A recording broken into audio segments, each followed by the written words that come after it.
মার্কিন সেনা কর্নেল, যিনি পেন্টাগনের সর্বোচ্চ পর্যায়ে কাজ করতেন, হঠাৎই চাকরি থেকে বাদ পড়লেন। কারণ তিনি বলেছেন ইসরায়েল একটি ডেথ কাল্ট। এই কথা বলার জন্যই তাকে সরিয়ে দেওয়া হল। প্রশ্ন হচ্ছে, এটা কি মত প্রকাশের স্বাধীনতার হুত্তা, নাকি সেনাবাহিনীর শৃঙ্খলা রক্ষার ন্যায্য পদক্ষেপ? আর এই ঘটনার পেছনে কি আরও গভীর কিছু লুকিয়ে আছে? 2025 সালের 18 জুন মার্কিন সেনাবাহিনীর জয়েন্ট চিফস অব স্টাফের লেভান্ট ও মিশর শাখার প্রধান কর্নেল ন্যাথন ম্যাককরম্যাককে তার পদ থেকে সরিয়ে দেওয়া হয়। কারণ তার সামাজিক যোগাযোগ মাধ্যমে দেওয়া কিছু পোস্ট। এই পোস্টগুলোতে তিনি ইসরায়েলকে আখ্যায়িত করেন ডেথ কাল্ট হিসেবে এবং আমেরিকার ভূমিকাকে প্রশ্ন করেন, আমরাই কি তবে ইসরায়েলের প্রক্সি? এই কথাগুলো তিনি নিজের নেট নামক একটি অ্যাকাউন্টে পোস্ট করেছিলেন, যা পরে ডিলিট করা হয় রিপোর্ট ফাঁস হওয়ার পরপরই। এই ঘটনার সবচেয়ে গুরুত্বপূর্ণ দিক হচ্ছে এটি আমেরিকার মত প্রকাশের স্বাধীনতার সীমা এবং সামরিক শৃঙ্খলার দ্বন্দ্বকে সামনে নিয়ে এসেছে। @মার্লি বয় লিখেছেন, ফ্রি স্পিচ ইজ ডেড, যেখানে ম্যাককরম্যাকের পোস্টগুলোর স্ক্রিনশট শেয়ার করা হয়। শেটপা ম্যাট্রিক্স লেখেন, এটা ঠিক যেন প্যাট টিলম্যানের ঘটনার পুনরাবৃত্তি। আরেকজন শোষ পাঞ্জাব লিখেছেন, তিনি সঠিক ছিলেন। অনেকে বলছেন সত্য বলার জন্যই তাকে শাস্তি পেতে হয়েছে। তবে সব প্রতিক্রিয়া ইতিবাচক নয়। কেউ কেউ বলছেন, এক সিনিয়র অফিসারের পক্ষ থেকে এমন রাজনৈতিক বক্তব্য সেনাবাহিনীর নিরপেক্ষতা ক্ষুণ্ণ করে।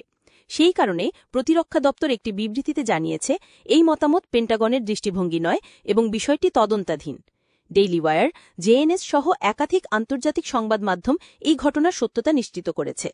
জুইশ নিউজ সিন্ডিকেট বলেছে, ম্যাককরম্যাককে জয়েন্ট স্টাফ থেকে অপসারণ করা হয়েছে এবং মার্কিন সেনাবাহিনী বিষয়টি পর্যালোচনা করছে।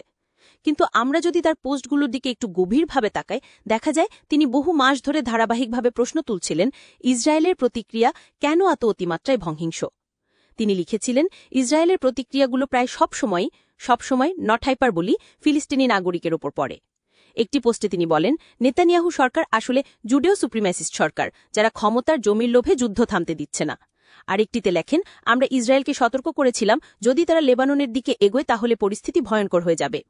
প্রশ্ন এখন উঠেছে, এমন একজন ব্যক্তি যিনি কৌশলগত প্ল্যানিংয়ে সরাসরি জড়িত, তিনি কি ব্যক্তিগত মতামত প্রকাশ করতে পারেন? আর এই মতামত যদি মার্কিন মিত্ররাষ্ট্রকে সমালোচনা করে, তাহলে সেটা কি ব্যক্তিগতই থাকে? Pentagon removing Israel planner from joint staff launching probe, এই হেডলাইনটি এখন আলোচনার কেন্দ্রবিন্দুতে। আরেকটি ভিডিও যার সাথে এই বিষয়টির এসিও সম্পর্ক আছে, Pentagon officer removed over anti Israel posts, internal probe launched, এই লাইনটিও আমাদের আলোচিত স্ক্রিপ্টে স্বাভাবিকভাবেই এসেছে।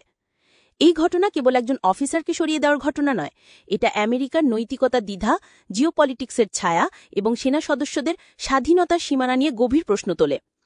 এটা সত্যিই ভেবে দেখার বিষয়, আপনি যখন সরকারের জন্য কাজ করেন তখন আপনি কতটা স্বাধীনভাবে নিজের মতামত প্রকাশ করতে পারেন।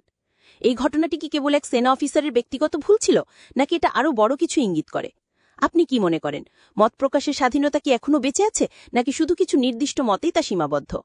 আপনার মতামত নিচে জানাতে ভুলবেন না। এমন আরও গভীর বিশ্লেষণ পেতে চ্যানেলটি সাবস্ক্রাইব করুন, কারণ সত্য কখনো কখনো নিষিদ্ধ হয়।